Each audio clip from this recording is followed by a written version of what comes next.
At this point in the series, it's time to introduce you to the full forehand drive technique.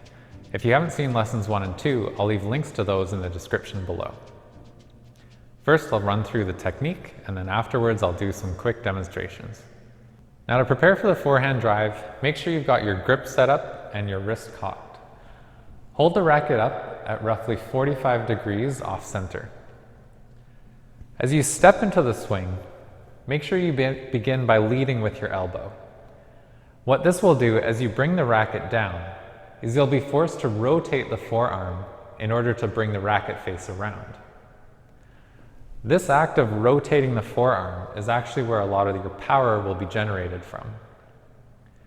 As the swing continues across your body, do your best to keep the racket face pointing directly at your target.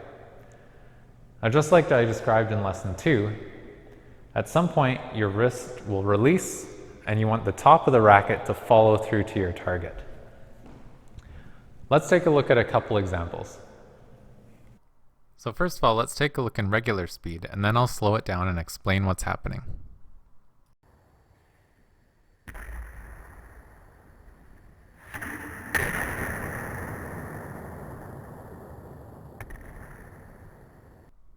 Notice as I approach the ball, I slowly begin to lift my racket into position. Once I plant my leading foot, I initiate the swing by dropping my elbow into the shot. You can see that by doing this, this will drop the racket back and make the face point towards the side wall. As I bring the racket down, I rotate my forearm to bring the racket face around. Now, assuming I'm gripping the racket correctly, at the point of contact, the racket face should be open. Notice how the ball lifts and hits the front wall around the service line. Swinging through the ball, I'm constantly thinking about letting my racket follow through to my target. With a more powerful swing, the racket head will naturally come around. And as it does so, this is your opportunity to use the momentum of your swing to step out of the shot and bring yourself back to the tee.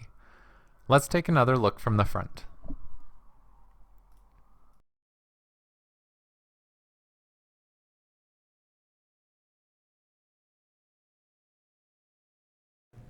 So before you move on to level 21, make sure you've rehearsed this technique without the ball many times. Start off by doing it slowly, and then as you become more comfortable, increase the speed.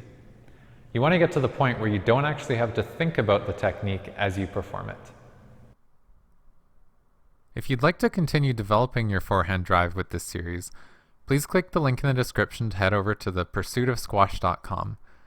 Premium memberships are only $3 a month and will give you access to levels 21 and beyond, as well as a slew of other features that'll help improve your squash.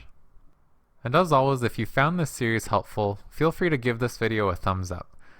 If you'd like to follow along with my other series, don't forget to subscribe because there's a lot more to come.